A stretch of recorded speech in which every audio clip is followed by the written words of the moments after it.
Hi, everybody.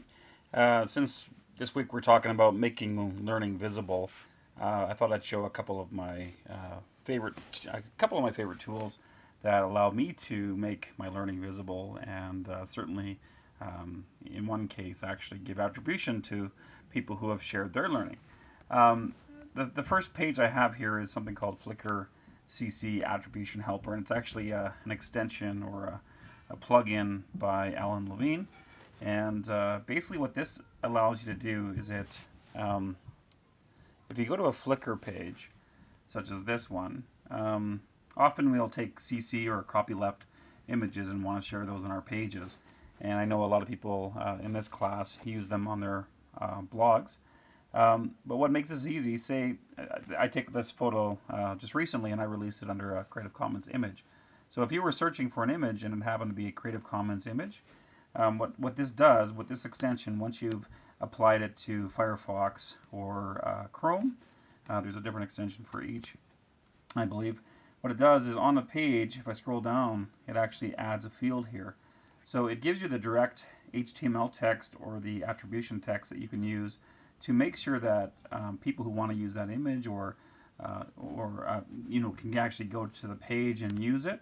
If you paste the HTML into your blog post, as long as you do it in the right place, whether you're using, I know some of you are using Weebly or WordPress, if you do this in the HTML where you can actually add HTML text, that actually includes the photo as well as all the attribution info, so you don't have to worry about separately putting the attribution. So you should try it once. It's a really great way of providing attribution, and I think that's attribution is one of the most important pieces of CC because it does allow people to kind of keep the lineage of ideas to get not only just to give credit, but allows people to see where ideas or things came from, and give proper credit, of course. But for me, attribution has always been about the origin and the lineage of ideas.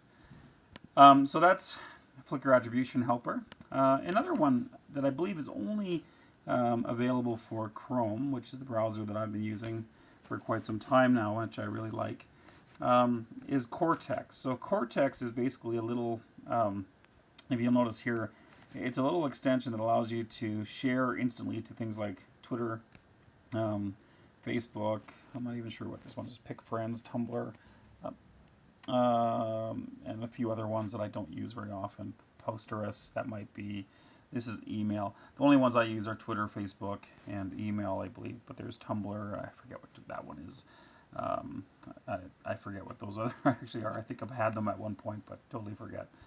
So on a page like this, so I'm reading a post by Brian Lamb, and this is one particular blog post that I think is worth tweeting. So what I could do is all I do is I hold down my mouse button for an extra second, and then I can actually share it really, if you notice that thing pop up, so I can share it quickly to Facebook, email, or Twitter. Those are the three that I chose. So if I want to tweet this really quickly, I just go here, and I might actually do something like this, triggers for experience.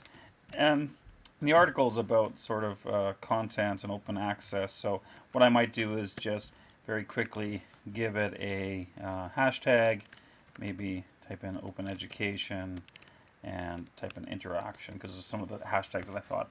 And it actually, I don't have to paste a link in because it will already do that for you. I'm just describing it. So if I do that, it's automatically tweeted.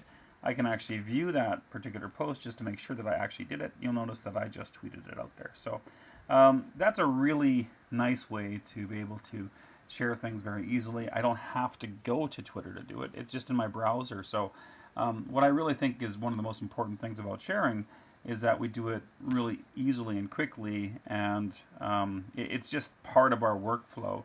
So it shouldn't have to be something that's outside of our workflow, although you can do that as well.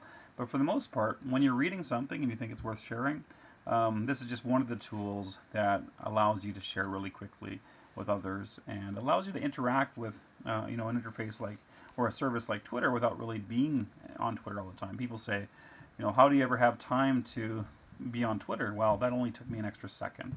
And so sometimes I think it's worth just doing that sort of thing. Not that that's all you should do in Twitter, but it's a big part of what I do anyway, personally. Anyway, I hope that's helpful. These are two of my favorite tools, and and hopefully you'll get you'll maybe take a look and see how they work for you. Thanks.